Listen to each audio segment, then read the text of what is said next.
All right, we're rolling. All right, hey everybody, this is Trippie Tommy, and Big Curt, what's going on, everybody? Hope you're doing good. we have the lead singer of the band Ballyhoo here with us this evening, and it's going to be a good one, man. I love these guys. I listen to him damn near daily.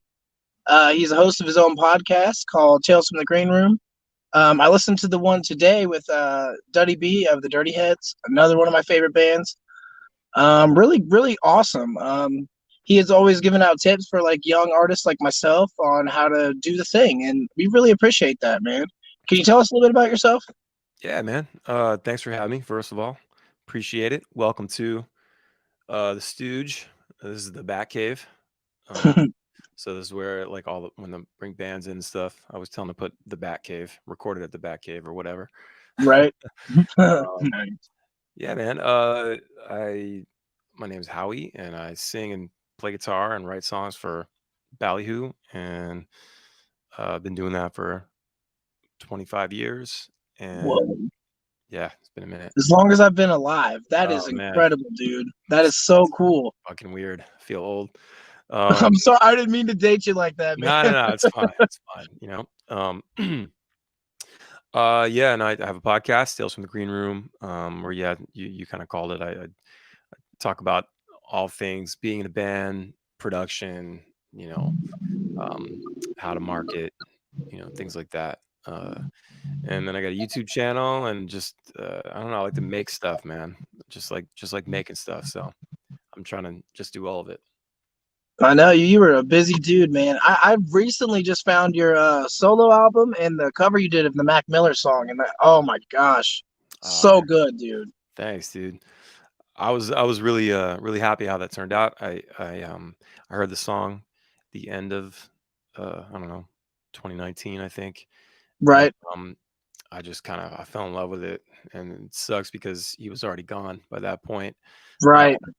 And I don't know, it just really connected with me, and I thought I could do it some justice as like a cool reggae song or something. Yeah, it was cool. Like your flavor on it was like incredible because I already loved the song, and then I was like, oh shit, how he covered it. I'm definitely about to check it out. And I heard it. I heard it the other day. I'm a utility locator, so it's my day job. I'm out like locating lines so people can dig and put stuff in the yards, things like that. And yeah, man, I was on Spotify and I seen that. I was just listening to the latest album, and oh my God, thank you for that. This year needed something like that. It was so good. Dude, thanks.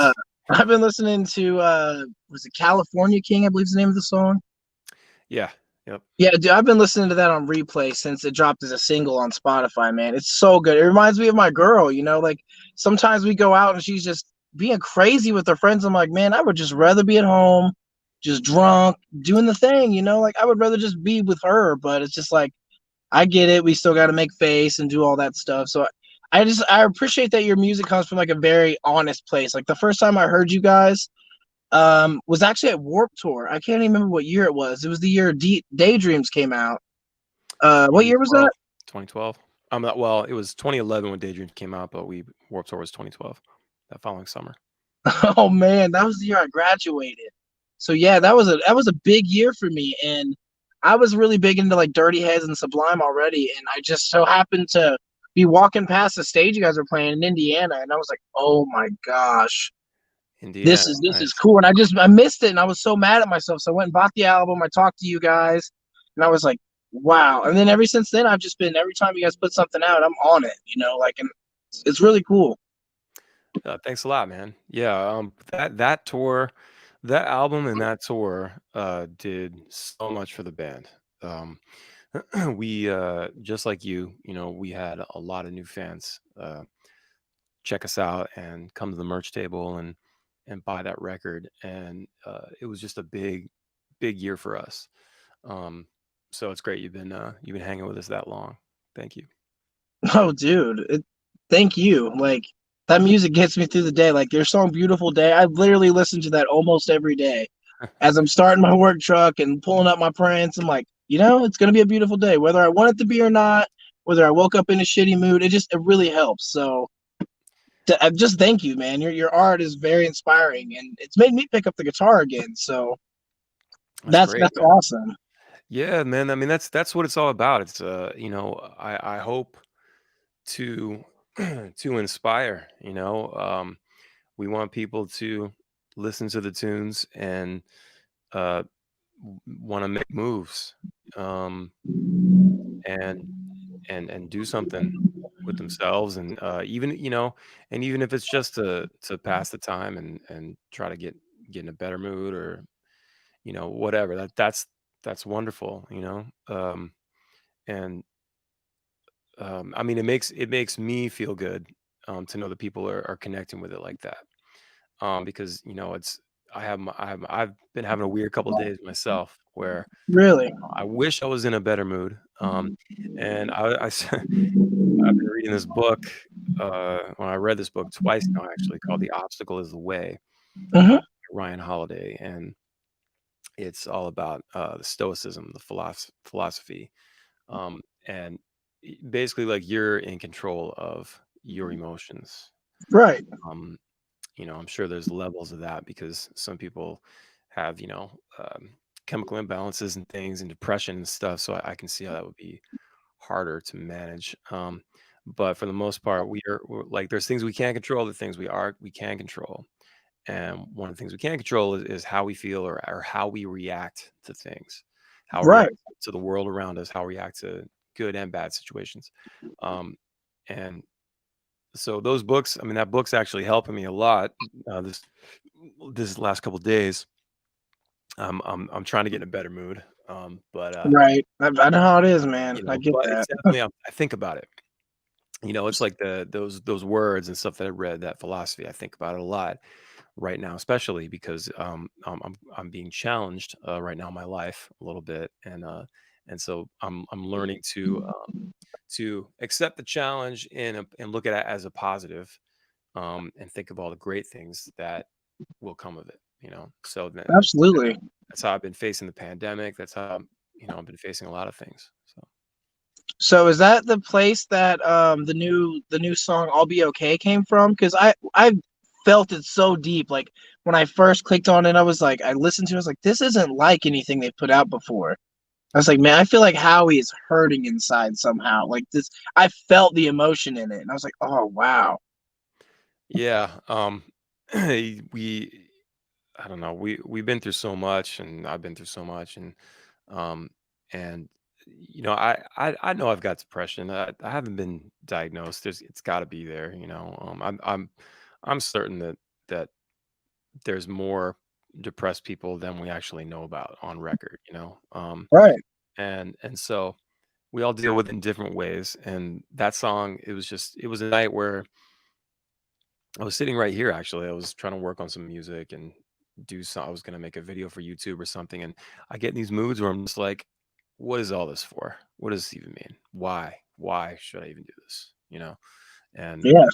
and everything sucks, and blah, blah, blah, blah, blah, just, Absolutely. We hating all on get there, myself. man. Yeah. Yeah. So that's what I wrote. I literally wrote that down. I was like, I just need some time to hate on myself, and I'll be all right, be okay. And so that's what I did. I grabbed my guitar and I threw my capo on there, and I've never written a song with a capo before.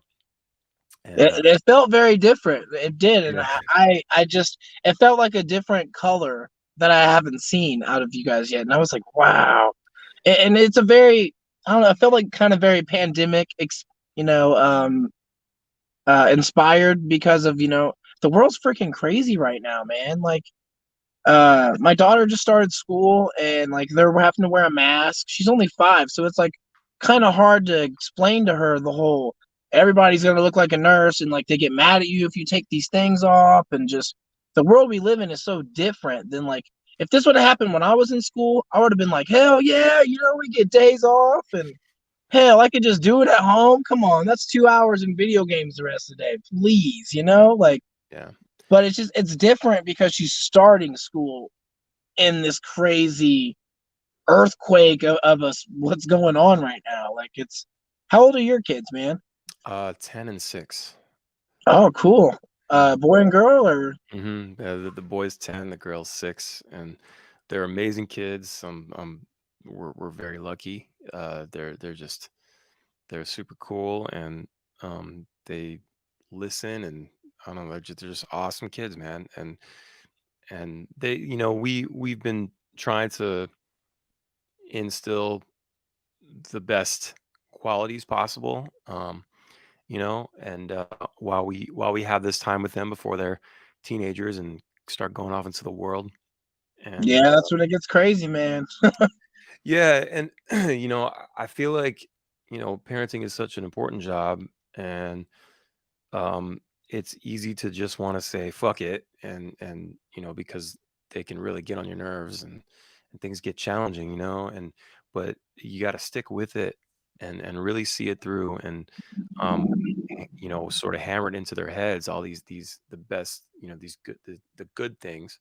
And I feel Right. like you need to give them the tools to deal with the world, because the world's not going to change for them. It doesn't change for any of us. And Absolutely. yeah, and it's important that you give them tools mentally to deal with shit when it goes south, because it's going to, they're going to be made fun of. They're going to be in situations where they got to decide to get in a car with their 16-year-old friend who's been drinking. They got to all these things, and I want them to be like, "Ah, fuck that. I'm calling mom and dad. I don't care." Like we try to stress that we want it to be a very um, open relationship, in terms of um, open to conversation. We want to be able to Right. talk about That's anything. very important. Is Yeah. the parent, child relationship, like communication, especially. Like my kids are so young. That's the one thing I have to say a billion times a day. Like, use your words, man. Like, Mhm. tell me how you feel. Tell me what you need, and I can help you. If you're just gonna cry, man, it's like two dogs barking at each other. That's how I feel like when people argue. It's like they're just trying to see who gets louder at that point, and it's not really resolving anything. Don't work. No, it doesn't. With a kid, it's like you have to, you're so much bigger than they are. And me, I'm way bigger than my kids. How tall are you, by the way? I But, just seen a picture on Instagram, and we were like, "Holy wow!" Because Big Curt is what, 6'5"? I'm 6'5", so oh you. yeah, I I'm mean, 6'6". you're 6'3", 6'6". 6'6". 6'6". Yeah. Wow, holy crap, man! I mean, Yeah. I saw your Instagram pictures. You looked like really tall, man. Yeah. Yeah, man. So that's I gotta when there's a real problem, you can be quick to be like, hey, whatever, calm down or whatever.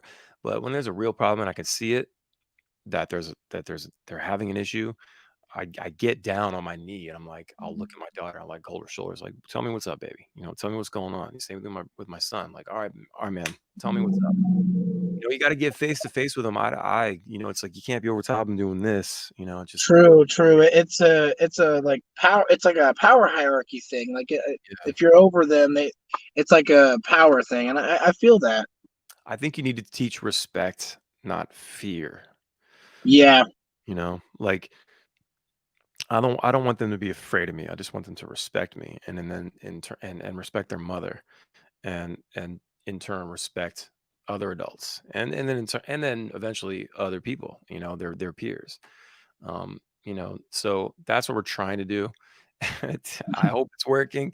Like I said, they're good kids, man. They have good manners and stuff, and it's funny, we don't get out much. Like we don't. I mean, not now anyway, but even before the Right. pandemic, like, we never really went out to like restaurants and stuff a lot. But when we did, uh, they got a little more rowdy than I'd like them to, but like they're not used to, they know how to use their manners and stuff, but I have to remind them how to act, and like That's just can't kids. sprawl out. And, like you gotta, it's a different thing. But I get they're it. cool, man. They're just being kids. Right, and that's the thing. Like it's real hard. Like because you got to remember, man, that we're not on the same like just thinking level. Like kids don't really understand reason. Like they just see that you're mad. They don't really know the reason why what they're doing is making you mad. They just see it. And Yeah. that's something like as a young parent, I'm still really like I'm learning. Just the definitely get down on the knee and talk to them. It helps. It helps because they know that you're with them and you're not like just like trying to control them, and you know what I mean. And that's something I've had to work on. You know, like Yeah, you got to work. being a parent and an artist is so different, man. Man, is it different. So how do you deal with that? Like when you guys were touring and stuff, like uh how do you like keep in contact with your kids? Because I know if I stay the night somewhere, I'm like freaking out, like, man, texting my girl like, how are the kids? What are they doing? Like, Man, my kids, I mean, they've grown up with it. I've been away a lot, so I'll, right. I'll be gone, you know, 7, 8 months out of the year, and it's a long time. And it's going to be strange getting back to touring next year, because I'm planning now. I'm guessing I'm going to be home for a year when by the time we get back to it. I got home March 1st, and Oh wow. we haven't played a show since then. I mean, we've done some live streams, but Oh, I know, and they're so good. I thank, love when you guys do that. thanks a lot. But yeah, It's cool because it keeps you relevant. It's like people don't forget because like with all the stress and like the depression for a lot of people, because staying inside, you know, I mean, we need sunlight. We need to get out and socialize. It's part yeah, of being a healthy human. So it's like for some, I have some friends that are really struggling. You know, it's like it's kicking their seasonal depression in early almost. So it's like some people that have like struggles during like the fall and winter months, like this pandemic just kind of put a stomper on them a little early. You know, it's like I feel like that's one thing that we always say on the podcast. You know, no hate language, and we're always here if you ever feel like you need to talk to someone. Like, because I've lost friends to suicide and the depression and stuff. You know, and I've struggled with it myself. Curt, you know, here also deals with mental illness and things like that. So it's like it's very, very, very important to keep it positive, you know. And if anyone ever needs to talk, like I always want them to know that we're here because that's there's great. always a way. That's a great message. That's a great message. And where you guys located? We are in Indiana. Indiana. Cool, cool. That's right. Um, yeah, man, that's a good way to be. It's nice to let people know they have a place to go, and um, communication. I think if we all just communicated, if we communicated our empathy, more than our our anger and stuff towards things on Facebook, and Right. just communicate empathy, and um, I mean, people like to rant, and I'm guilty of it. I've had my share of ranting all my life, just Right, of and course. ranting Right. about things that don't even fucking matter. And it's like, why? I look back at things. I'm like, why did I have that argument? Why did I have to be the winner, or whatever? Right, and that's just part of growing, though. You know, we're that's the thing. I used to teach music lessons, and I would always tell my students like, look, I am no better than you. I've just been doing it longer. You know, like I'm always a student. I'm always going to keep learning until the day I die. You know what I mean? I learn from my kids every day. You know, like a 4 and 5 year old, they still teach me how to be a better person and stuff like that. So it's like, I believe, especially with music and like the platform you have, you do a great job at promoting positivity and stuff like that. And that's I think that's why I really gravitated towards your guys' sound and your music. Thanks, man. Yeah, we, just as you're trying to do, like we're trying to let people know that um we're here for them, and it's funny, you start a band, and I started a band when I was a kid, so I didn't think anything about other people's feelings. I was never like, I was 14 when I started this band, and it's like, Whoa! yeah. So I was a kid, so I was like, there was no. I just wanted to be a rock star, man. That's it. Right, right. I wanted to be Billy Joe Armstrong, and I wanted to be on Same, SNL and VMA. same. Yeah, man, Green and Day, man. Oh totally, my dude. gosh. And so as you get older, and as the music gets out, and people start coming to the shows, and people are listening and stuff, and now that I've been communicating with fans for 2 decades on what socials, at least MySpace days, when I could really start. Remember those days? Yeah, I man, was like, actually I was young when that was a thing. Like, I yeah, have younger siblings. I say MySpace, and they look at me like I'm a fucking caveman. They're like, yeah, "What is that?" You I know, know. like I've been seeing people like hoping that Tom brings MySpace back so we can leave Facebook because of all the bullshit. But Right. there was plenty Jumping of from bullshit on one MySpace social to too, man. It's another. just where people go, there's gonna be bullshit and problems. It's just how it is, man. It's just I was how. gonna say, have you ever been on Reddit? Yeah, man. Boy, is there some toxicity flowing through the veins of Reddit. Oh yeah, man. It's wherever It's it's bad. worse. It's worse online because you're nameless and You're faceless. faithless, yeah, man. Like no one has to stand by their word. You could just hate all you want and be toxic and just get it out. Yeah. Because like I posted a teaser video when my band put out a music video, a band I used to be in, and I put it in the metalcore group because I was in a band called Call Me Crazy out of Biloxi, Mississippi. It's like electronica metalcore, and we posted a music video, and oh man, they tore us up. They were like, "Dude, emo died in 2005," and they were just killing us. And it was a good song. Like, I had a great time shooting the video, People are And it was assholes, just like, man. It, oh you know, man, like, as wonderful as the internet is, it can be a real shit show, man. It can be really, oh dude, just cancerous at times. It's like, yeah, man, what do you guys have nothing better to do? But yeah, anyways, so we were talking about you started your band when you were 14. yeah. Can you tell us a little bit about the members? I read that is your drummer, is he like your brother? Is that what it is? Mhm. That is so cool. How does that work? Um, I don't know. We wanted to be in a band since we were kids. 4, 5, 6 years old.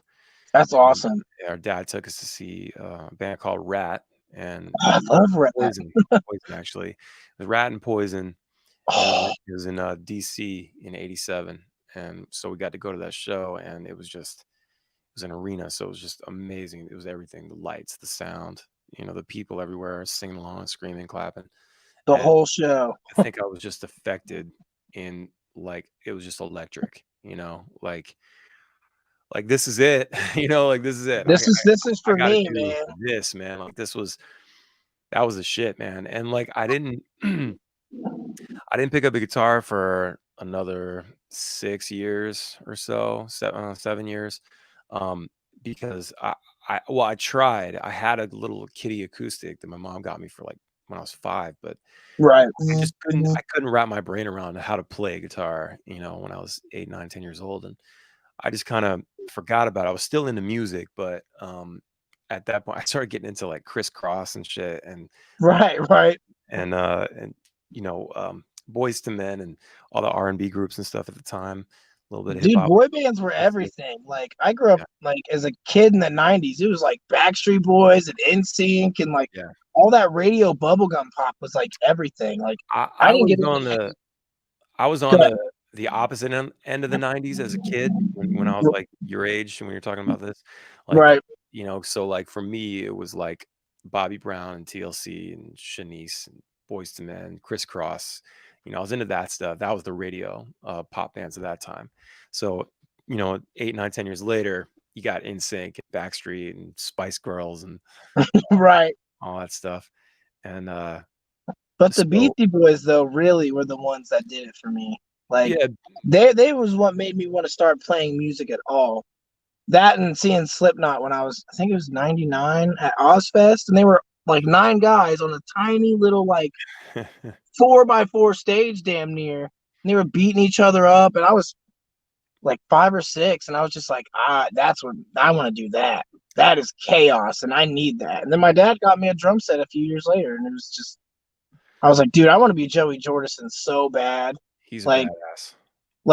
if I could be anyone, I was like at that time, 6-year-old me was like, dude, that is drum god.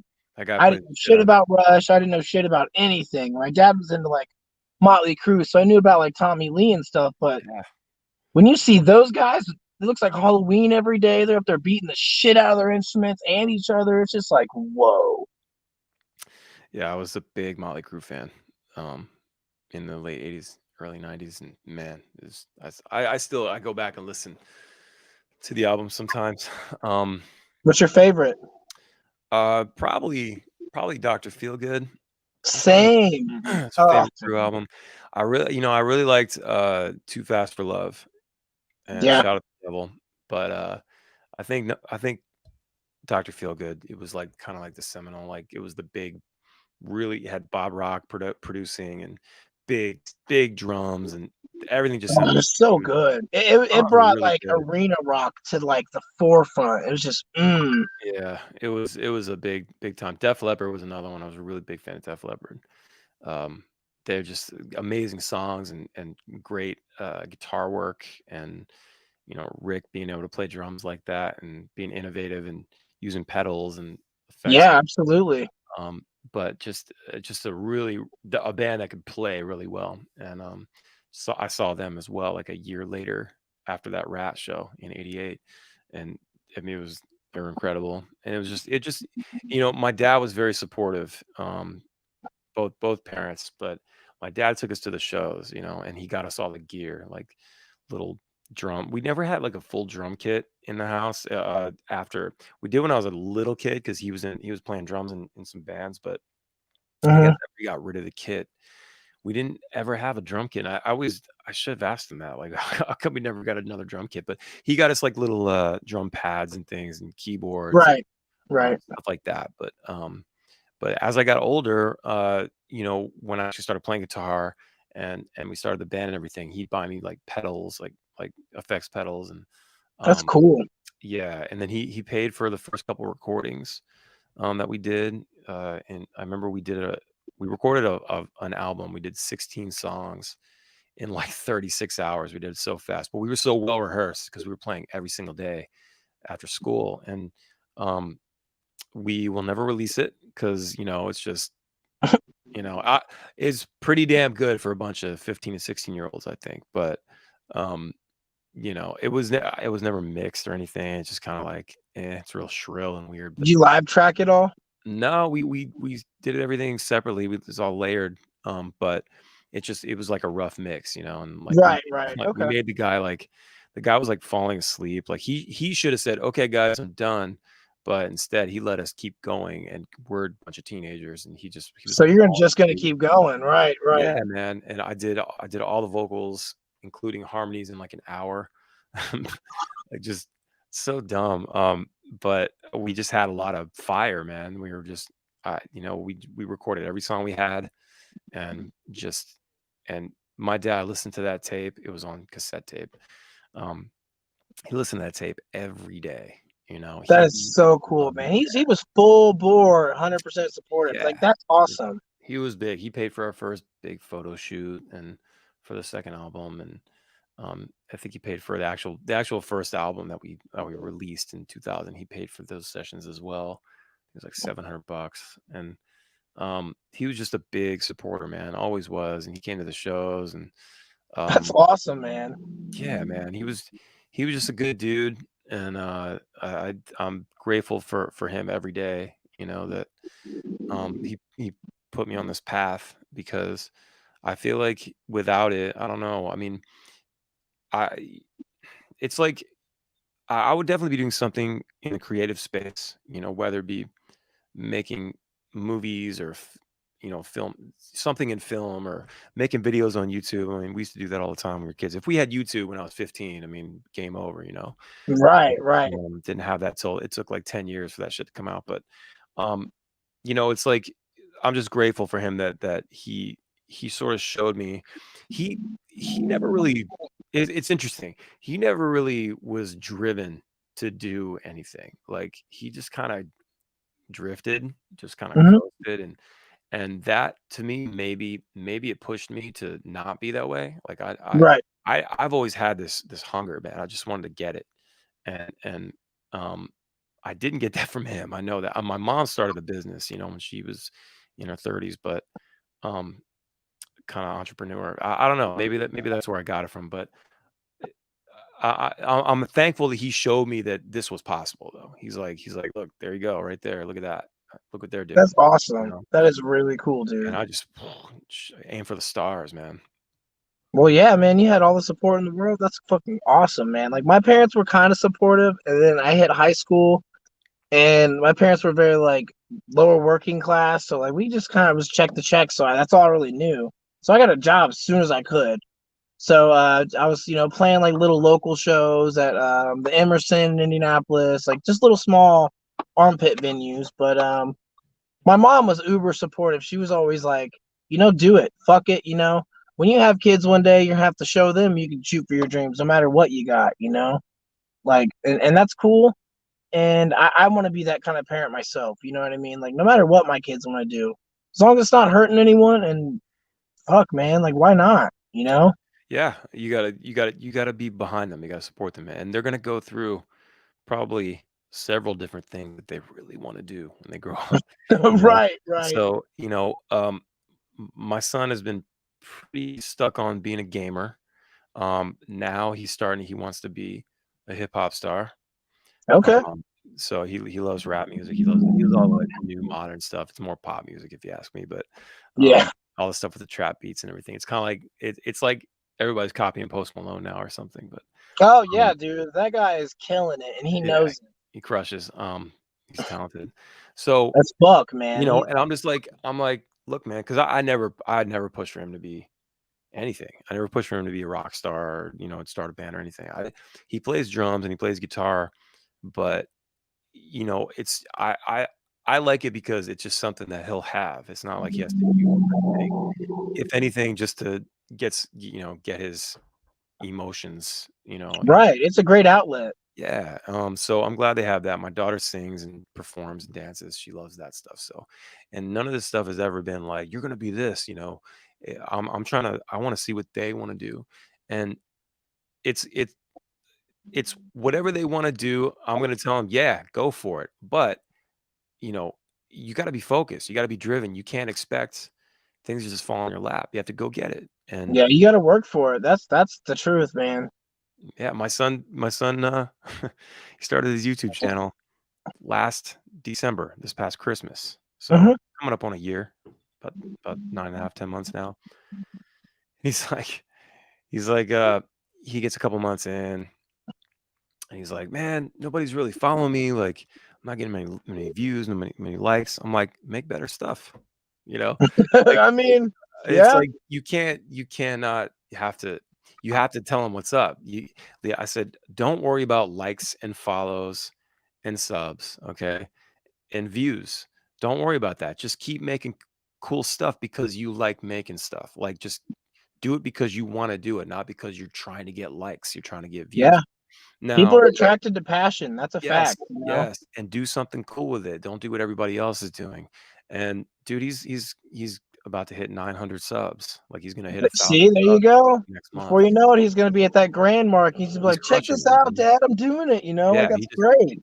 he just keeps making videos, man. And I'm so proud. It's amazing. He's 10 years old, and um, so but that's what I told him. I'm like, look, you know, use the I say don't worry about likes and things like that.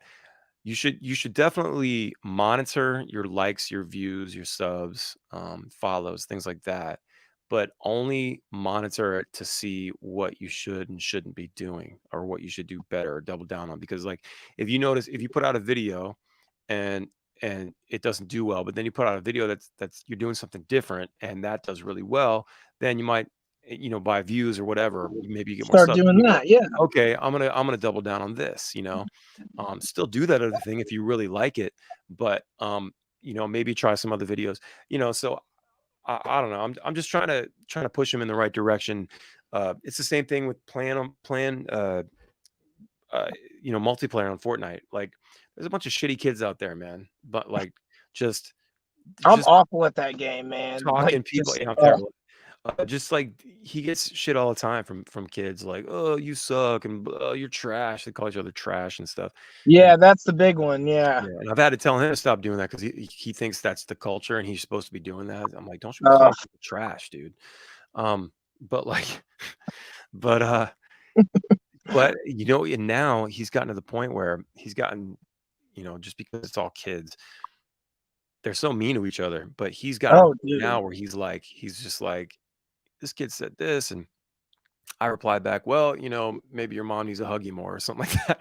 And I was just like, yes, man, that's it, dude. Like, you know, uh, like, Kill him with kindness, man. That's dude will usually still what I. say things like, I'm sorry you feel that way. Like, just, Right. I, Keep it neutral or yeah, positive, dude. Don't sink gotta to their learn it. level because That shit that they're saying doesn't matter because kids hurt themselves over this stuff. It's real.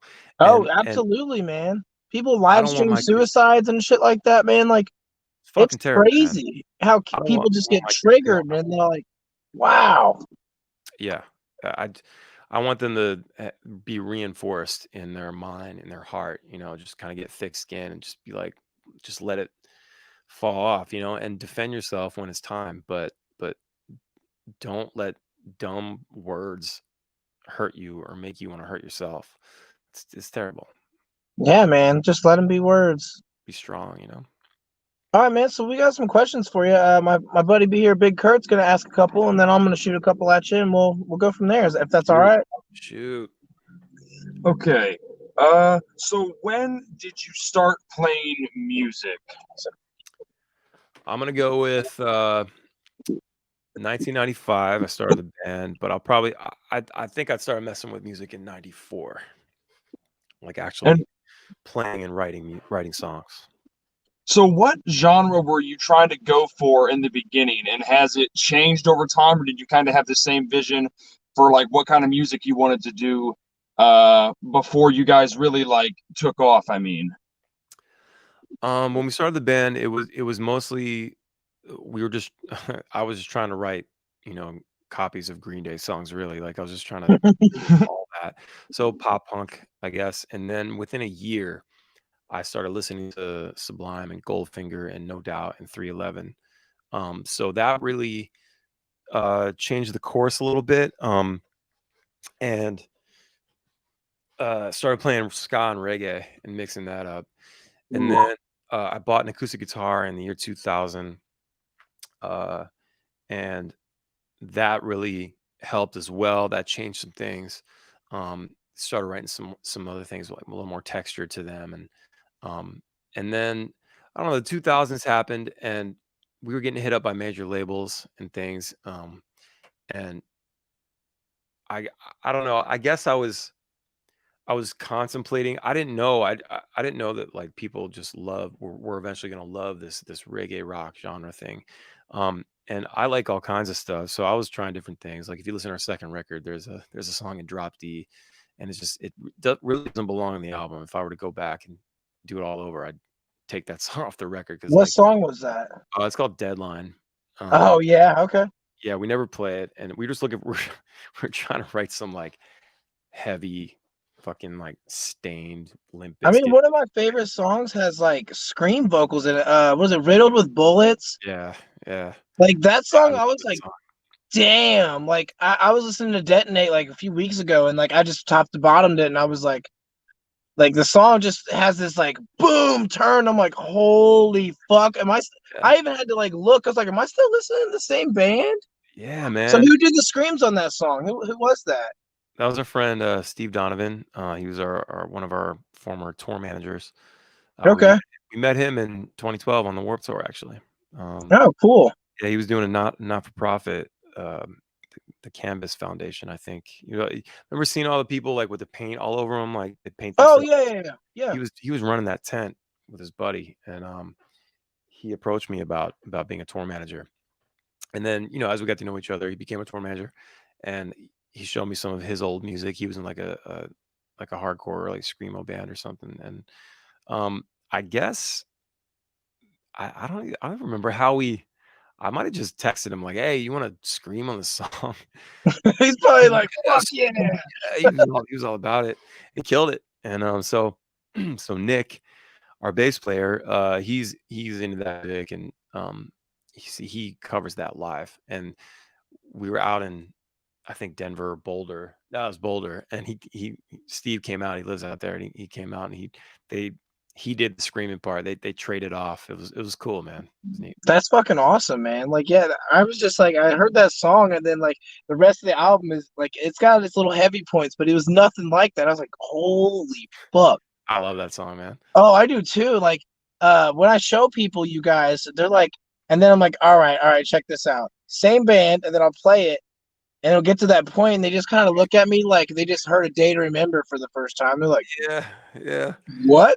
It's interesting, man. Yeah, you can go from a song like Sam Wrong to Riddled with Bullets, and it's so funny. the difference. I love Detonate, man. Like that album is like incredible. Thanks, man. It Man, came from a very emotionally dark time for me. So my brother and I. So it was just I couldn't write songs like "Say I'm Wrong." You know, it's just you weren't in that cheery, happy no, man. headspace at that point. You got to be true. You got to be true to yourself, man. And I I'm appreciate that capable. about you guys. Nothing feels forced or like anybody else wrote it for you. Like it doesn't feel like they're not your songs. Like I feel your emotion through your voice. Like it's not like you're singing somebody else's song. Like when you hear people do covers and it's like they're just trying to kind of do it justice. Like none of your songs really feel like that. And like that's I think it's one of the big things that kind of made me gravitate towards you guys because like I've always listened to like Sublime and I love 311. I've seen 311 probably 7 times. Like they're so good. Yeah, they're sick. 311. I've seen them like 40, 50 times. They're awesome. That's awesome, man. Yeah, I've been on tour with them, so I get to see them a lot. Right, that's true. So, who are some of your favorite tour mates? Oh Like, if you man. could build a tour today and go out next week, who would be the first 3 bands you would call up?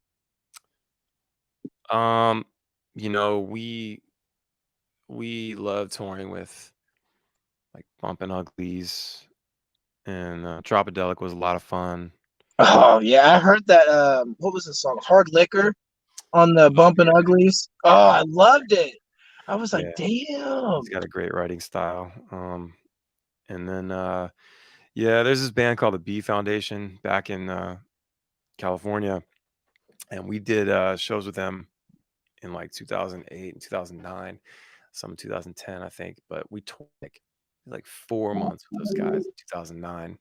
Just left home and didn't come home for 4 months, and and it was like just the wildest time.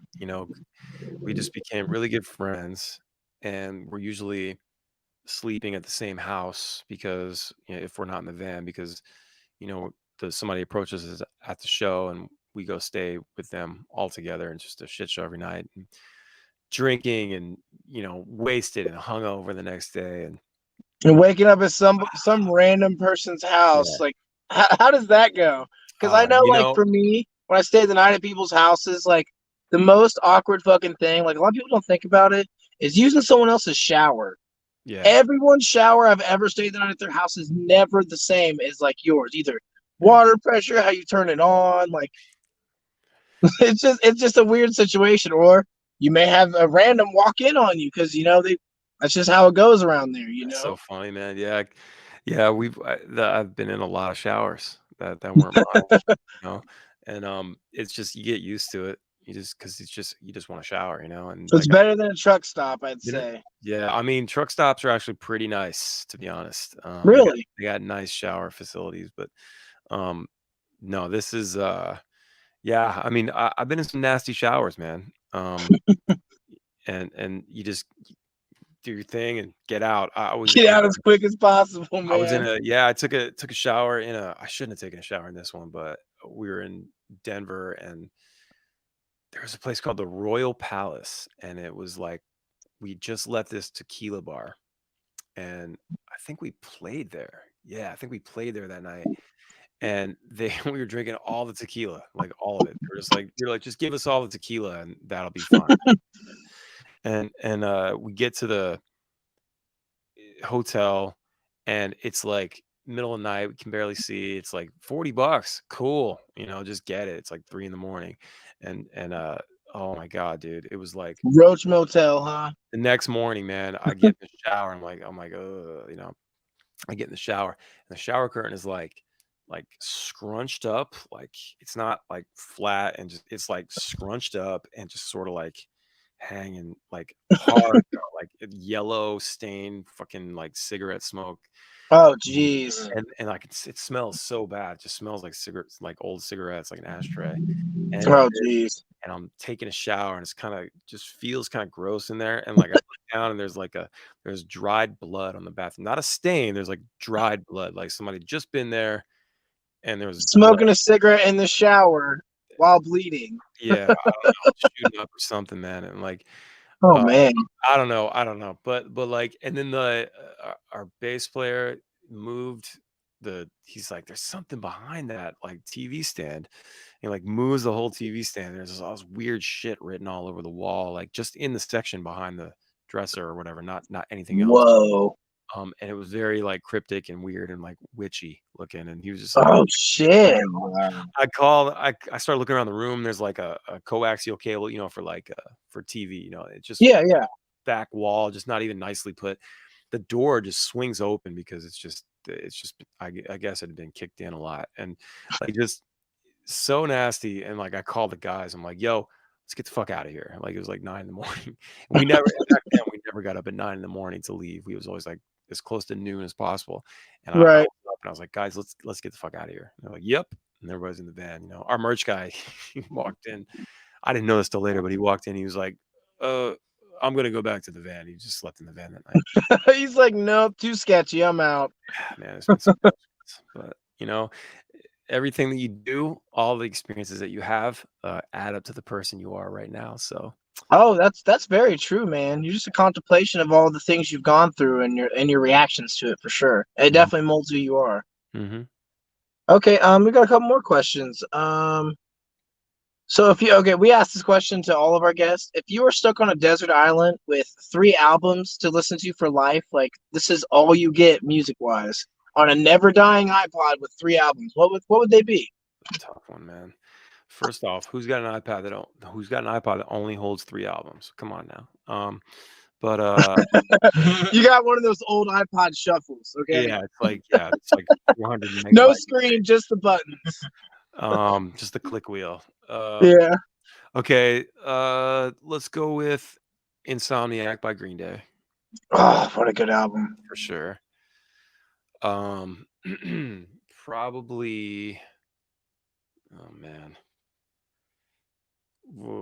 Either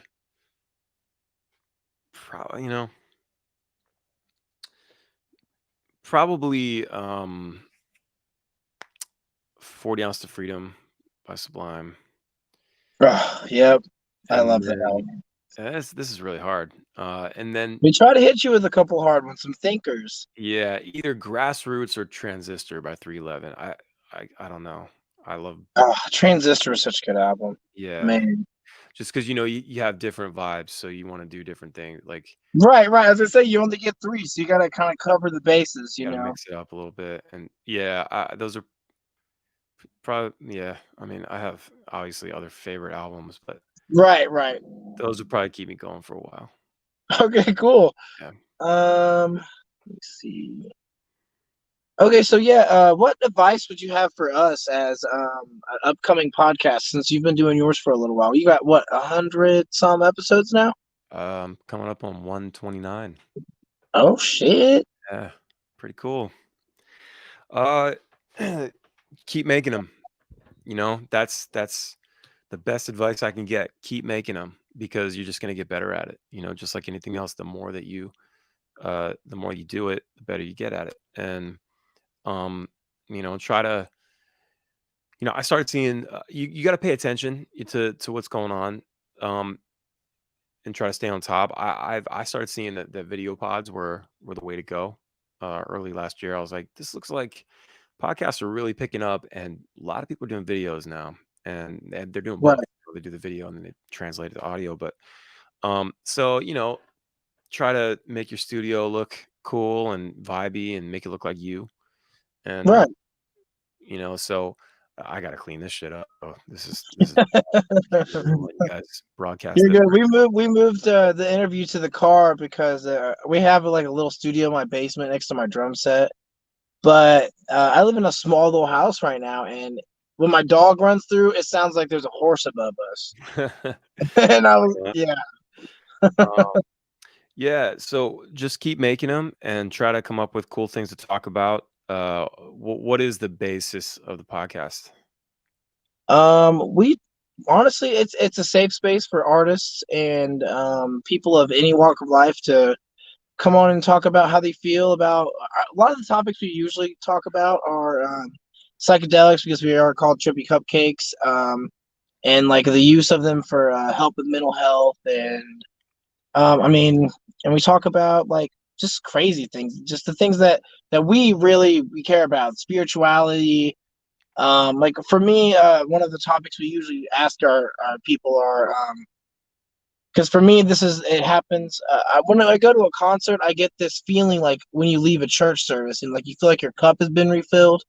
Yeah. Like I've always got that feeling from going to live performances and playing shows. Like it feels like a spiritual experience, you know, and like I want to share that with people and just let people really talk about what's going on in their lives our big one is just to preach no hate and to spread love. Like that's the big one for us. I love that, man. So really, really push that and just keep just stay true to your message, and and just make sure.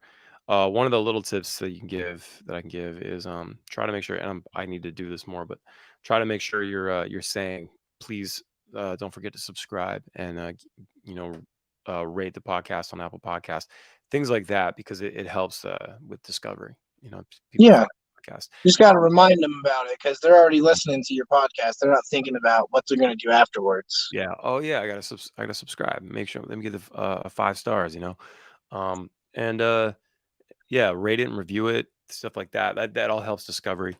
Um, but yeah, keep making them and just stay true to your message and try to bring on cool guests, interesting guests, and just be you. Don't try to be anybody else. Just be you. Okay. And so do you listen to podcasts yourself, or are you a mainly Yeah, music in the car kind of guy? man. I used to be a music in the car kind of guy, and I feel like a lot of people are the same. They're listening to podcasts now. I mean, I have just these last couple of years. I've kind of shifted. I mean, I've always listened to like Joe Rogan, hmm but I really like. Have you ever listened to the Duncan Trussell Family Hour? I have not. I've heard of that one. I haven't checked that out yet. It's really good. Man, Duncan Trussell is a goofball. Anyways, he recently put out a show on Netflix called Midnight The Gospel. Midnight Gospel. Yeah. And it's like an animated. He has a couple of his podcasts that like are the audio for it, and they have like Oh, cool. the dude from Adventure Time. Was it Dan Harmon? No, it was Pendleton Ward. Pendleton Ward. Yeah, he illustrated it, and it's actually really cool, man. Like, very very trippy and very like deep hitting messages. Mhm. And like, he was definitely one of the people that kind of inspired us to start this podcast. It was just we just want everyone to know that it's all love. Like we say it all the time, but we really mean it, you know? Oh, that's great, man. Yeah. I listen to different, like a pretty wide array of stuff, I guess. Conan O'Brien is probably my favorite. Conan O'Brien Needs a Friend is probably my favorite podcast. The guy's ridiculous, man. I love Conan, man. He's the king of late night, in my opinion. He just he's so good. But Rogan, of course. And then I just started listening to Tim Ferriss. Okay. You should check him out. Very, I think you'd be into what he talks about. A lot covers a wide array of things. Okay. Just how to. It's kind of like self help, but it's also like interesting ways to hack your life to make it quicker and easier and things. Okay. Um, and he wrote a book called The 4 Hour Work Week for all you 9 to 5ers out there. I would recommend listening to that. Um, and then yeah, what else? Oh, I was listening to this show called Up and Vanished for a while. After I listened to Serial, which was the one about Adnan Syed from Maryland. He supposedly killed his girlfriend in '99, I think, and there was this Okay. whole investigation. There's another one called Up and Vanished that I watched. This girl Tara Grinstead, I think in Georgia, she went missing, and I don't know, that true crime stuff is fun. Oh yeah, I love the serial killer podcast. Parcast has a lot of really really good ones. Nice. I was like stuck on those for a while when I worked in the metal shop. Like I listened to two or three of them a day, and it's so fucking interesting because it's like these people live under the radar, and like all their friends and their neighbors and shit are just like they wouldn't know any different. They just think it's regular ass, Ted Bundy from down the street. It's like it's just fucking crazy. I know. H3 is another one. H3. That's a good one. It's they're just they cover a lot of different things, and just it's all like funny news and interesting stuff, and they have just I don't know, they're just funny, and they have cool cool guests on and things. So Awesome. Go ahead, Kurt. You got another question? So, where did you get the inspiration for the song ADHD? Because that's actually my favorite song by you guys, and I really cool. appreciated your first album. I love the first song. I got hooked on that, but then when I heard ADHD, I was just like, yeah, I need to start listening to these guys because I love that song. Oh, cool. Thanks, man. Yeah, that song is it's about just not being able to focus. Like, I mean, I say it right there. I think in the first line, like I can't seem to focus on anything I love anymore.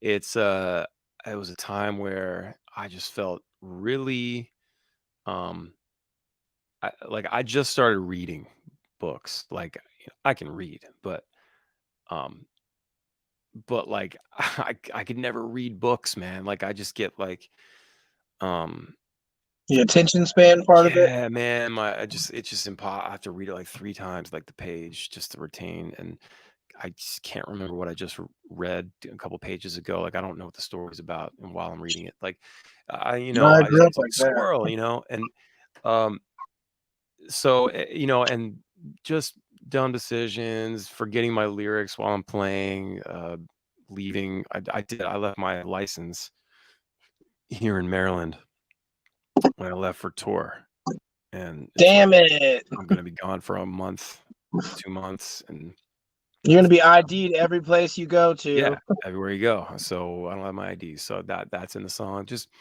yeah, just stuff like that, man. Just all it was I was put together all the dumb things and just It's everything you was my anxious about in that time. You were just yeah, right. my crazy inability to focus and yeah, yeah. So, what genres do you normally stick to when it comes to listening to music? I mean, I tend to listen to a lot of reggae and reggae rock. I listen to bands in our scene. I like to hear what they're doing. Um, and there's a lot of great songs, great stuff out there. I listen to a lot of Green Day. I'm not like super adventurous when it comes to music. I have the stuff that I love. I listen to a lot of '90s playlists and things. I'll throw on Foo Fighters sometimes. But I do. I'll throw on like Post Malone or um, Logic, Eminem, stuff like that. I It's just love kind of Logic. yeah, man. I'm all over the place. My kid, he loves some artists lately that I'm digging. I'm like, man, that's really good, you know. Um, so and then I'll throw in my old like I love doo-wop music. Like I have a playlist. It's called Sleepwalk, and it's Sleepwalk is a song by Santo and Johnny, and it's like you've heard it. It's just guitar.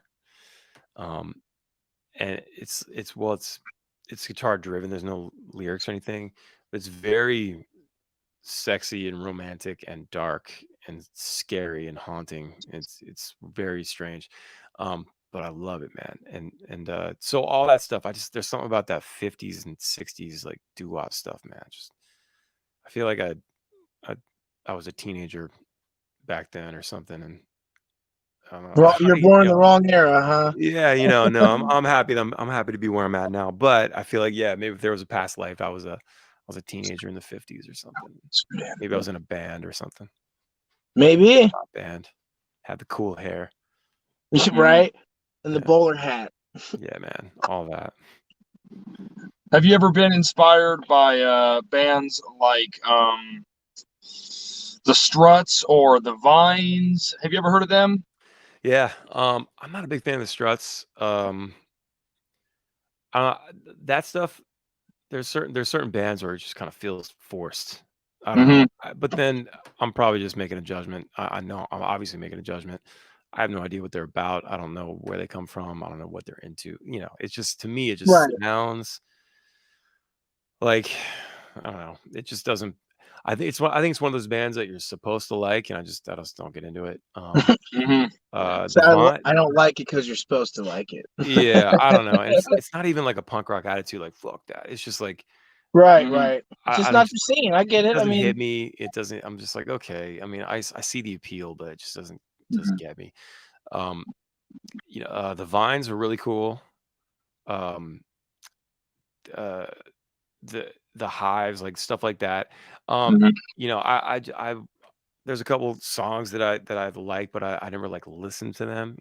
Yeah. I was always just more, Green Day and Sublime, 311, Goldfinger, Suicide Machines, a little bit of Metallica, Linkin Park, Limp. I loved Limp Bizkit. I was a huge oh Limp man, Bizkit fan, dude. huge Limp Bizkit fan too, Yeah, man. man. God, I love Limp I Bizkit. seen them with Corn on the New Metal is Back tour not too late. It was probably about 4 or 5 years ago. Oh, sick. And I mean, I was like 20, but like I felt like I was 15. Like Yeah. I just wanted to just yell "fuck you" to everyone and just Fred Durst myself out. Like there's something about the energy that New Metal had that was just like so angsty and so like "fuck you" in your face. That was just like really appealing to me, especially like when I first heard it. I was like, oh man, Yeah.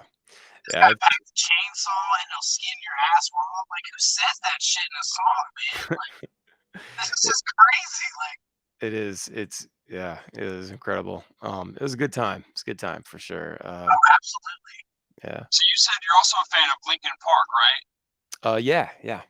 Were you a fan of most of their early work or their later work, or did you kind of like were you a fan of like everything they've done? Because I really got into a lot of their later stuff when they did Thousand Suns. I actually have that on vinyl. That's one of my favorite albums, and The Messenger was probably my favorite song from that. I felt like Chester was really emotional in that last song on that album because I think that was right before he started getting really into his depression. And I feel like I relate a lot to Chester just because I struggle with depression myself and multiple mental illness. So I really get into music on an emotional level. I feel like. Do you get emotionally with music as well? Yeah. And real quick, your mic is sounding really strange now. It's like very. It's. Oh wait, hold on. Talk again. Can you hear me now? Now you're good. Now you're good. You should Okay, sorry really. about that. You should say that all over again, and then cut this, and then edit. Oh, Yeah, do about the that whole thing Linkin again. Park, or Yeah, because that was a good question. okay. So were you a fan of Linkin Park's later music or earlier stuff? Because I really got into their later stuff because I felt like on the album A Thousand Suns, Chester was really starting to get deeper into his depression and his music was starting to get way more raw and emotional. Even though they went for a more positive, uplifting kind of vibe, I felt like Chester was still really, really struggling a lot. And I was actually in the psych ward, I believe, when he passed away, possibly. Oh shit. So it was pretty emotional, and I was just really emotionally involved in their music, and I just felt like I lost a friend because I've listened to his music for so long, and you just build a relationship to that. I feel like.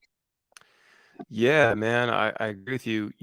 When someone has been in the game that long, since I think 2000, that record came out, and that first record, Hybrid Theory, Hybrid and Theory, yep. and you grow up with them. You grow up with a band like that. That's somebody that's been around for, you know, I guess it was 17 years when he died. It's like that's a long time, and so they're like your homies. Every time they put out a record or something, it's like like, oh, Show love, you my know. friends are back, some new tunes, and you relate, and so I was on the opposite end. I really enjoyed their older stuff and got a little less. Came out of it a little bit. The older I got, the further they got. But still, I enjoyed most of the singles. I didn't go into the last few records. Um, Nevertheless, super talented. Um, Great band, man. They just tried different things and really they kind of rode the wave of just kind of staying in touch with what was the tones and the elements and the talent, the sound of their time, every time we Hmm. put out a record. And it just yeah, just a great band, man, and it's such a loss. He was a super talented guy and had a wonderful, versatile voice. No one's gonna be able to do what he did. No, there will never be another Chester Bennington. He was a one of a kind musician, and you know, I love their music so much, and it was like just wow. Like I don't think anybody was expecting that, and I feel like the last album they did, God, I'm trying to think of the name of it, but it was the last one, and I know the first song on that album was "No One Can Save Me Now," and it was just like, He knew. wow, he knew he was gonna go, and I was just like, damn, like he was telling his goodbye in this album, and I was just like, wow. I've noticed that a lot recently too. Like with I'm not a huge like Juice World fan, but like his albums that have come out like since he's passed, it sounded like he kind of knew it was about to happen. Like same thing with Mac Miller when that album came out with Self Care on it. Like Yeah. there's a lot of really deep shit on there that like kind of pointed to like, yo, man, I'm really depressed and I need help.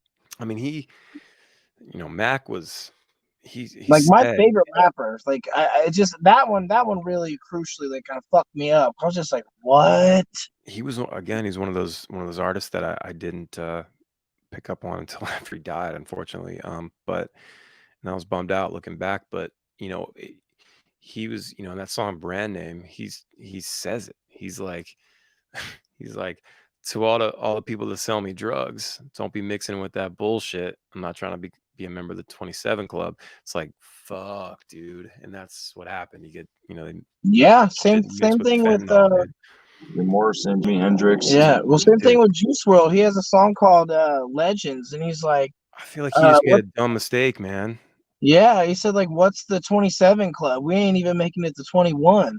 And he Yeah. just turned 21 before he died. It's like, what the fuck? It's like he was reading a crystal ball that was like, Mhm. look, put out the shit. You're gonna die soon anyways. Like, Yeah, he played a show with us. We played, well, not with us, but what? not It was with like a us. festival. No, it was a venue in Atlanta. That it was the same venue. It was just a different room in the venue. So Right. his bus was parked right next to our van, and I had no idea who he was, but the place was packed. There was a bunch of girls screaming. That's all I remember. Um, and that was probably like I don't know, 2 years before he died. Year Right. and a half, something like that. But my son loves him. Um, but yeah, it's really sad to see these talented people go, man. And the it's like the it's like the best artists are tortured, mentally, and we And only that's have like a so much common time with thing them. these days. Yeah, Oh, sorry.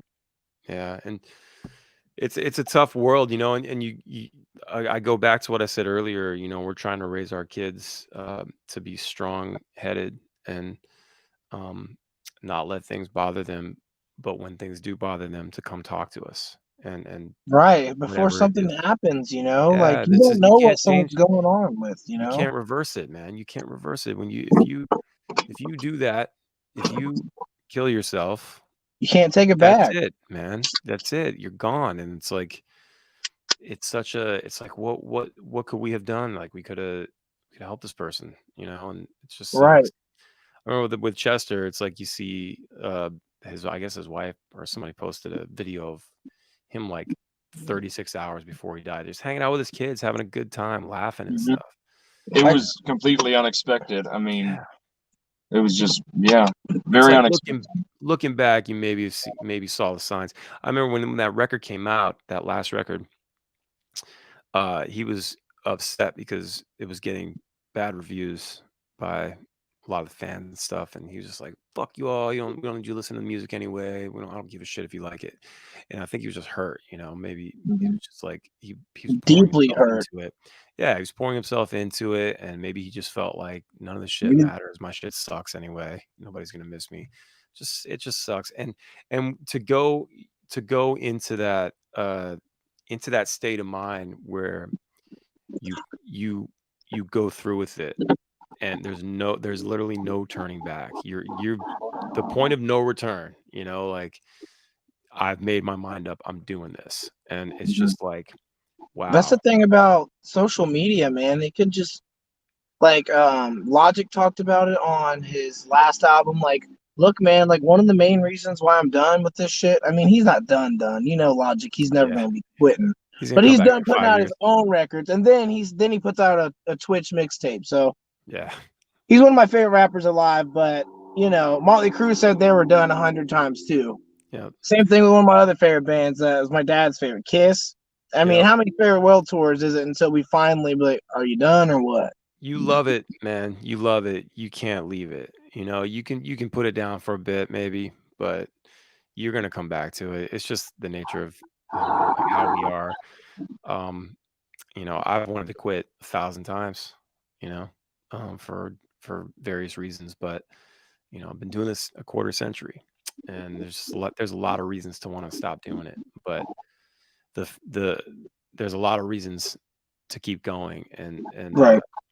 and man, they're I don't know, it just means a lot more to me, so So the social media aspect of it. So um how do you feel about when people like me personally during the holiday season, sometimes I take a break from social media. I just uninstall like Instagram and Facebook and Snapchat and all that shit from my phone so I can reconnect with my family. Because I feel like sometimes we just get so wrapped up in the comments and the likes and shit that like we almost forget we're real people. We just feel like we're this online avatar that we have to keep up with, like some Black Mirror type of shit, you know? Like yeah. how do you deal with that? Like, because obviously you're more I don't want to use the word famous, but like you're known on a bigger scale. Like how do you deal with that? Like, do you have someone that moderates your accounts, or do you deal with it all yourself? Because I know I was talking to you on Instagram. You messaged me back, which really kind of blew my mind, to be real. Like I commented on a picture and you were like, dude, let's do it. Like,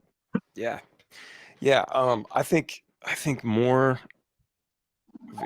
okay, I'll try to answer. You have a couple questions here. So, I'm sorry. no, it's all right. It's all right. We everything's curated these days. Everybody puts their best shit up. Everybody just Right. looks their best.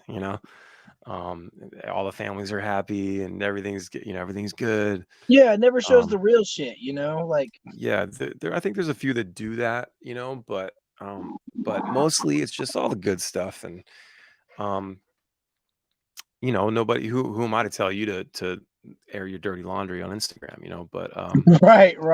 but that's what we sort of come up with this idea, whether it's, I don't know, intended or not, like we have to keep up with the Joneses, Yeah, um we have to show that we got cool things too, and we're happy too, right. and so you got to kind of get over that, but yeah, I mean, I have a management team that takes care of all the boring posts, like we got a show coming up, like, or who bought new merch, or whatever.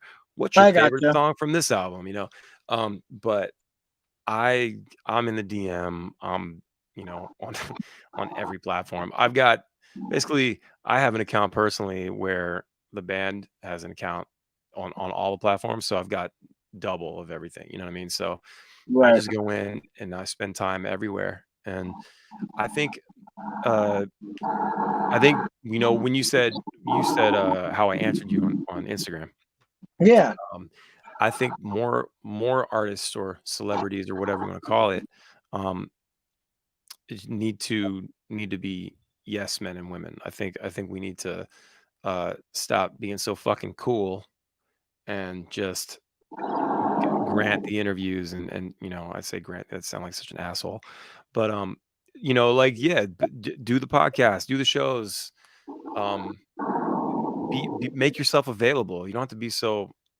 fucking, elusive and mysterious, Right. and like Like there's a some you there, live on this level, but we're on this level type of thing. Cause like yeah. I used to work as a stagehand at a big venue here, and I've met like I'm not like trying to toot my own home, but I've met a good amount of famous people, and majority of them, I'm not trying to shoot any names, but like they're kind of dicks. They just act like you're just another piss ant, you know. They'll step on you and keep moving. Like, so it was kind of cool. Like I don't know. I felt a little starstruck when you hit me back. You're like, yeah, dude, let's fucking do it. I was like, oh shit, this is awesome. So Yeah, like, man. we just want to thank you, like, from the bottom of our hearts for taking this hour and almost 20 minutes now, like, to sit down and bullshit with us, man. Like, it means a lot, especially coming from a fan that, like, I mean, I listen to you guys daily and I love your podcast. So it's just thank you. Thank you a lot. Oh man, thanks for reaching out, man. Like I said, I want to. I don't know. You got to level the playing field. You can't be so, you know, I don't know. Like I said, elusive and dark and mysterious. There's definitely like artists that like, I'm never gonna get Eminem on my podcast. He's just, Right. fine, man. Right. Like you do you. That's cool, man. I'd be I awesome, but appreciate and respect you, but I get it. yeah, I totally get it, man. But some people just don't want to do it. But I don't know. I think it's nothing to sit here and talk for an hour, and just kind of whatever bullshit, whatever, man. I don't know. I just think it needs to happen more. It does, man. I just feel like my band's not big or anything, but I feel like if someone was to hit us up, I mean, I'd be like, fuck yeah, dude, let's do it. Like, Yeah, it's man. kind of like a business thing, really. It's like a dual exposure type of situation. It's like it's good for you and it's good for us, so why not? And I always like making new friends, anyways. Like It's that's good. really what it's about, man. Like, It's good to get different perspectives and talk to people you haven't talked to before. And you're right. Yeah, there's an element of cross promotion and all that. But I don't know. I think it just shows that you break down the barrier a little bit. You don't. you can be real, like. Yeah, just be real and just talk. And we appreciate that, man. So we have like a couple more questions, and we'll let you get back to doing the do. Sure. I made dinner for my kids too. So when you messaged me, I was literally doing the same thing. I was like, Nice. and it made me feel a little less nervous. I was like, oh, he's a fucking regular guy.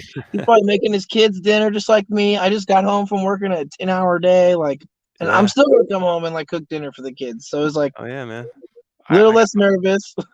What do people think I do? When I'm like, That's the thing though. Like, it's just funny people to don't think of. know until they know. Like. Agreed. So, we appreciate that. So one of our questions we asked all the guests, how do you feel about aliens? Do you think they're real? Man, there's got to be something out there. There's got Have to you be. ever had a sighting? Because me and Big Curt here have actually seen something. We might have seen a UFO. Yeah, it was. Yeah. All right, you tell me your UFO story, and I'll tell you mine. Let's go. You tell him, Curt. All right. So, this was about 4 a.m. about, you think it was probably 3 weeks ago? 2 weeks ago. 2 weeks ago. It was probably 2 weeks ago. It was about 4. It was about 4 a.m. I was about to head home. We were literally right outside on the front lawn, and we see this like beam of light in the sky, but the lights around it are literally like changing direction and color. This thing was turning like orange, red, green, and yellow, Purple. and like purple. Yeah. And it looked like there was one tailing around it. So like it was so weird because as soon as I took off and I got on the street that I get on to go home, my speaker, my JBL shut down, and it was at full battery when I got in the car. Oh shit. And I was just like, holy shit, is my whole car gonna shut down? Like, that was insane. At least you didn't get caught and probed. Yeah, right. I mean, that shit. Yeah. Damn. So just like aliens, just like we figured it out. They've been coming here for decades, like draining batteries. Dude, and they're doing it. They need They want energy. our energy, and they could do it remotely. That's so crazy, man. So my dad and I, when I was 15, we were going to my driving school thing to get my license. Hopefully, Driver's ed. Yeah, I failed the test the first day. Damn it. Yeah, Damn sucks. it. So he let me drive back though. Shout out to your dad, man. He sounds like the coolest, chillest, like, dude, that's awesome. He was, man. He was super cool. Yeah. So I was doing the drive of shame, and we were like just a couple minutes from my house. When he's like, hey, pull over a second, and we pulled over on this hill near my house, and we watched these like, it looked like planes, right? But it wasn't a plane. It looked like more like a bullet. And it was just like dude. It was like, but this is the middle of the day, and like it was just kind of there was one, and it went like this, and it just sort of evaporated, and then There's another one. There was like 5 or 6 of them in a row, same trajectory, same path, same flight path, and it was like pretty quick, and just gliding across the sky. Where And were it you? was we were in Aberdeen. We were like a couple minutes Okay. from my house, and it was very strange, and it was just weird, man, how they just appeared and then disappeared, and they were just they looked the same. They didn't have wings, bro. And then What? 4 years later, I was with my homie. We were driving in Pennsylvania, and Mhm. we were cruising, and same shit. There was I don't remember if there was more than one. I can't remember. But I saw this thing, and it was in front of. I was like, bro, I saw this with my dad like 4 years ago. Holy shit! So I don't know, man. I feel like there's something out there, and maybe they're checking in. Maybe, it's like maybe we're like this race of seedlings that just like got out of hand, and now it's just like Yeah. we're just a big petri dish, and they're like Just checking in on us. just checking in. Yeah, Like y'all are fucking shit up down there. yeah, maybe they're giving us cancer and seeing how we deal with it. Maybe The coronavirus came from space. coronavirus from space and you know what I mean? Like that's what you do when we got lab rats and shit. You're testing shit on them. It's like That's fair. maybe I don't know. That's the first time I thought of that, to be honest. But yeah, I don't know. There's got to be something, man. It's, when you look in the sky, I tell my family this all the time, and they're just like, "Whatever, Dad." But like, a total dad moment, But like, I'm just Right. like, guys, come here. Look. I point to the sky, and I'm like, "Look at that. You see all the stars? Each one of those is a sun with its own planets. Imagine that. Just wrap your mind." And they're just like, "I don't know. I can't even." Yeah, and my fiance she's like, "Stop. I can't." She can't deal with it. It makes her feel really small, and it like scares her. Gives her like an She's like, anxious feeling. yeah, Like, she's oh frightened. fuck, It's just too big. And I'm like, I get it. I'm like, it's when you start to think about how small the you are, pond is too fucking big, you're too man. fucking big, man. And when you like zoom out, when you just keep zooming out, and they're like, this is the furthest out we can get, and this is what we see. Like you're just like, I can't even see where we are anymore. Like they're just what Right, is right. this? It blows my mind, and just the fact that this maybe we started as a nothing and exploded into something. I don't know. And then I was watching this video recently with what's going to happen, like just this and this it got into like like 1,000 trillion year. I mean, just numbers that you can't even fathom, like just Right. into the future. There's gonna be this whole like once all the planets are gone and they get swallowed like burnt out by the sun, and all the suns are gonna eat all their planets, and like then like we're basically gonna have like a black hole like party. Like there's just gonna it's Like gonna a be nothing. singularity. Well, but like just gonna be black holes everywhere, Oh shit. and just like eating each other, and then like twisting around, and like they make it sound all romantic and stuff, dancing forever, and whatever. But like, um, The just dance of black hole yeah, death. until eventually, dude, it gets so far. It's like I watched this 30-minute video the other night, like It an just blew asshole. your fucking Just noodle, and you were just like, yeah, what? until What? eventually, uh, all of the energy in the cosmos is exhausted. All the lights turn out, and the stars are dead, long dead. The last black hole collapses on itself, and it's just fucking nothingness, just black. What? Just space is empty nothingness, and it's just like Just a dark room of just a nothing. dark room with nothing going on, no lights, no nothing, and it's just like Damn. what? And like nothing can survive out there. It's just like what?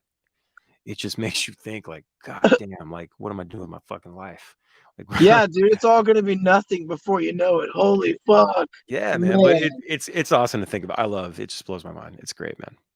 Awesome. Dude, that is fucking insane. Yeah. Dude. Okay, so we got one more question for you because we're coming up on an hour and a half, and I'm sure you probably got shit to do. Yeah, my daughter's looking So at me like, come on, come hang out with me. here, come on, Dad. I know my kids keep looking through the window like, are you coming in? So, let's talk about spirituality a little bit.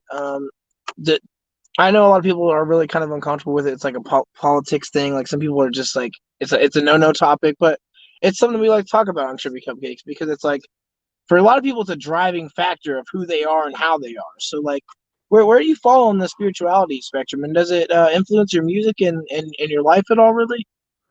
Um, yeah. Hold on one sec. What's up, baby?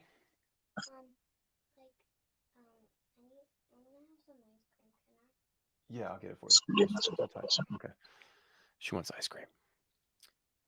At I'll be there, baby. 8 o'clock. Yeah. Yeah. Yeah, it's almost time for bed. So She yeah, was hoping to spirituality. sneak it on you because you were in the middle of something. You just like, yeah, whatever, get out of here. Yeah, she can't reach that shit anyway, so she's super cool. But yeah, man. I yeah, spirituality. I guess I fall on the side of just like I don't know, just trying to exude positive energy and um I'm working on myself constantly, trying to be a better person and trying not to I used to get in bad moods really quickly. Um like everything would make me mad, you know. I mean, I've been like a positive I don't know. I've been like a nice kind of positive person my whole life, but there were a lot of moments that would just like make me mad and things and start to realize like what really matters. And again, I go back to realizing what you can and can't control and let the things you can't control just let them happen and deal with them as it comes and um, approach everything with a positive mind and react in the best way possible and you know things will work out, you know, and try not to be too stressed, you know. Um and then so you know that message I try to put that message in the music, you know, and just get people Like to relax and just deal with the shit that you could do something about, not try your not try to stress about yeah. and shit that's really out of your control and out of your reach, you know. Yeah, because it's a futile fight to it's kind of like it's kind of like artists that want to shit all over the streaming services and try to tell everybody to buy CDs again, you know, a dead technology. Like It's like, look, man, you either got to get with the times are gonna run right past you. Like, yeah, man, it's like you I mean, gotta it sucks be because like I own hella CDs and shit, but like I get it, yeah, me too. like a dumbass amount of CDs. But the thing is, like, you just gotta realize, man, streaming services are where it at, man. Like, I'm a Spotify guy, like Yeah. personally, like the day an album drops, it's on Spotify, and I could download that shit and listen to it offline if I want to, because I pay for the service. So it's like, You have to be watching what people consume, how people consume, and this is how they do it now. And you know, CDs are still valuable in the sense of like of merch. Like you know, look, I put out an album back in November and I made CDs. You know what? But fuck yeah, I did it because vinyl's too expensive and right, right. and I was just like, you know what? I want something cool to sell at shows because that's what it is. It's just merch, man. People just have it, you sign it, and then they throw it on the dash and they listen to you on Spotify. It's just how it works. So yes, Yeah, that's use true, them for man. merch, make that quick $10, but you know, it's all about embracing the new and making it work for you. You know, so if you're gonna be stubborn, and this goes for anyone and anything. It's like a kind of a fundamental thing. Like, you know, if you're gonna be stubborn and just want to be like this and turn into a man child, Yeah, be um, the you eat a know, 'cause that's what Lunchable for kids every do, meal type of guy.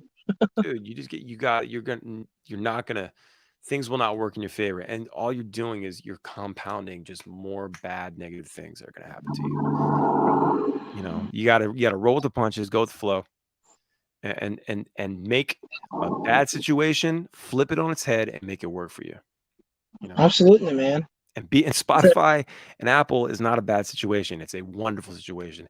I used to have to I used to have to burn CDs and mail them to people, you know? Now Yeah. I can go, "Oh, Here's copy the link. and send," within seconds, you're listening to the song, like, Right, right. somebody, across the world. It's like, it's a beautiful time to be alive, and people need to realize that. And that helps the reach too. Like, Yeah. people in other countries can easily get on these streaming services, but they'll have to pay like international shipping to get an American band over to England. You know what I mean? Like their CDs. So it's like, Yeah. I think it kind of cuts that shit out too.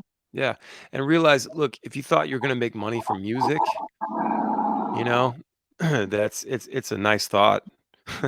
Um, I you know, I make money from music, I do, but it's I make more money from selling merch and getting people to my shows, and doing setting up side hustles and things based So around it's the the legwork band that really makes the and the money brand. come in. Yeah, it's the legwork, the money that you make from streaming, it's not great. It's not. And you gotta be streaming a lot to really see, a decent sized check, but, um, it's it's like a bonus. It's like a little bit of like, here's a little something for your work. You gotta look at your songs as, assets. You have to just grow the catalog, get more assets out there to go out there and make you money. That's really what it is. If you're looking at it from a money perspective. But um, the more music you have out there, the more content. If you're a YouTube creator, the more videos you have. It's the same thing. It's just people will find you, and you keep making noise. And if it's good enough, you know, it can be something lucrative later on, but way later.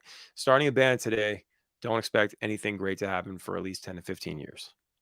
That's just how it I mean, goes. I was gonna say, like, I didn't know you guys have been around for as long as I've been alive. Like, that's fucking crazy. Like, I just discovered you guys in 2012. Like, Yeah, I was I was in a band almost 20 years when you found us. see, that's what I'm saying. Like, Yeah. you guys had it pretty much fucking pearled. Cause, like, as I heard you guys, I was like, damn, I've never heard anything like this live. Like, this is bullshit. Hmm. Your mic's messed up again. It's weird. Is it good? Nah,